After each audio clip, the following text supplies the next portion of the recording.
ওর সাথে পারিবারিকভাবেই বিয়েটা হয়েছিল। বাসর রাতে ওর প্রথম প্রশ্ন ছিল, কয়টা প্রেম করেছেন? আমি ওর মুখের দিকে অনেকক্ষণ তাকিয়েছিলাম। আবার বলেছিল, কয়টা প্রেম করেছেন? আমি বলেছিলাম একটাও না। উত্তরটা শুনে অনেক খুশি হয়েছিল। বলেছিল, এখন থেকে শুধু আমাকেই ভালোবাসবেন, অন্য কোনো মেয়ের দিকে তাকালে মেরে ফেলবো। ও আমাকে কতটা ভালোবাসে বুঝছিলাম সেই দিন, যেদিন আমি ওর চাচাতো বোনের সাথে হেসে হেসে কথা বলছিলাম কিছুক্ষণ। ও আমাকে জড়িয়ে ধরে সে কি কান্না। আমাকে বলেছিল, তোমাকে না বলেছি কারোর সাথে কথা বলবে না, আমি মরে গেলে ইচ্ছে মতো কথা বলো, তখন আমি নিষেধ করব না। ওর কান্না দেখে আমি নিজেই কেঁদেছিলাম। ও আমাকে বলেছিল আমি নাকি বাবা হব। কথাটা শুনে যে কি খুশি হয়েছিলাম বোঝাতে পারবো না। ওকে কোলে করে সারা বাড়ি ঘুরিয়েছিলাম। ও আমাকে বলতো, রান্না করার সময় ওকে পিছন থেকে জড়িয়ে না থাকলে নাকি ও রান্না করতে ইচ্ছে করে না।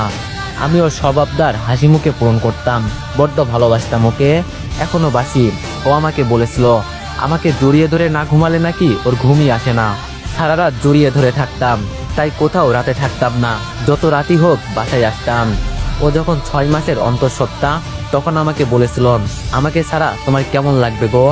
আমি ওর কথার উত্তর দিতে পারিনি, শুধু কেঁদেছিলাম। ও আমাকে প্রায় বলতো, আমার যদি কিছু হয়ে যায় তুমি আবার আরেকটা বিয়ে করো না, জানো মরে গিয়েও তোমাকে অন্য কারোর হতে দিব না, আমাকে ভুলে যেও না। ওর কথা শুনে কাঁদতাম। ঘুমানোর সময় আমাকে বলতো, আমাকে ছাড়া ঘুমানোর চেষ্টা করো, বলা তো যায় না।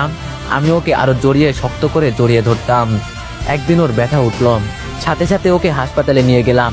ও আমাকে বলেছিল, আমার যদি কিছু হয়ে যায় প্লিজ আমাকে ভুলে যেও না, বড্ড ভালোবাসি তোমাকে। কথাটা শুনে কান্না ধরে রাখতে পারিনি। ওকে বলেছিলাম, কিছু হবে না তোমার, আমি তো আছি, কিছুই হতে দিব না। ও আমাকে বলেছিল, শেষবারের মতো একবার বুকে নিবে। কথাটা বলেই হাউমাউ করে কেঁদে দিয়েছিল। আমিও কান্না ধরে রাখতে পারিনি। ও আমাকে ছেড়ে দিতে চাইছিল না, জড়িয়ে ধরে কাঁদছিল। আমিও কাঁদছিলাম, সবাই হাঁ করে তাকিয়েছিল। নিয়েছিলাম ওকে বুকে, কিন্তু এটাই যে সেইবার বুঝতে পারিনি। বুঝতে পারলে কখনোই ছেড়ে দিতাম না। ও আমাকে বলেছিল, আমার সাথে তুমিও চলো, আমার খুব ভয় করছে। ডাক্তারকে কতবার বলেছিলাম আমি ওর পাশে থাকবো, কিন্তু আমাকে যেতে দিল না। অপারেশন থিয়েটার থেকে একটা বাচ্চার কান্নার আওয়াজ শুনলাম। বাচ্চাকে পেলাম, কিন্তু ওকে আর পেলাম না। পাগলের মতো ওর কাছে গেলাম, দেখলাম সাদা কাপড় দিয়ে ওকে ঢেকে রাখছে। কাপড়টা সরাতেই অজ্ঞান হয়ে গিয়েছিলাম। জ্ঞান ফেরার পর দেখলাম ওকে খাটলিতে শুয়ে রাখছে। ওর কাছে গেলাম, বলছিলাম, এই কই যাও আমাকে রেখে? আমার রাতে ঘুম হয় না তোমাকে ছাড়া, জানো না? তোমাকে না জড়িয়ে ঘুমালে আমার ঘুম হয় না, জানো না? কেন চলে যাচ্ছ? এই ওঠো ওঠো, অনেক তো ঘুমালে, আর কত ঘুমাবে? আমার কথা মনে পড়েনি? এই তুমি না বলেছিলে আমার চোখের জল তুমি সহ্য করতে পারো না? এই দেখো আমি কাঁদছি, এই ওঠো। আরে ওঠো না প্লিজ, ওঠো। ও শুনলই না আমার কথা, ঘুমিয়ে থাকলো। ওকে যখন নিয়ে যাচ্ছিল আমি পাগলের মতো আচরণ করছিলাম, তবুও উঠলো না, চলে গেল। ও আমাকে বলতো, যেদিন হারিয়ে যাব সেই দিন বুঝবে কতটা ভালোবাসি তোমাকে। চলে গেল, হারিয়ে গেল। 10 বছর ধরে তার স্মৃতি বুকে নিয়ে বেঁচে আছি। ছোট্ট মেয়ে বুঝতে শিখেছে।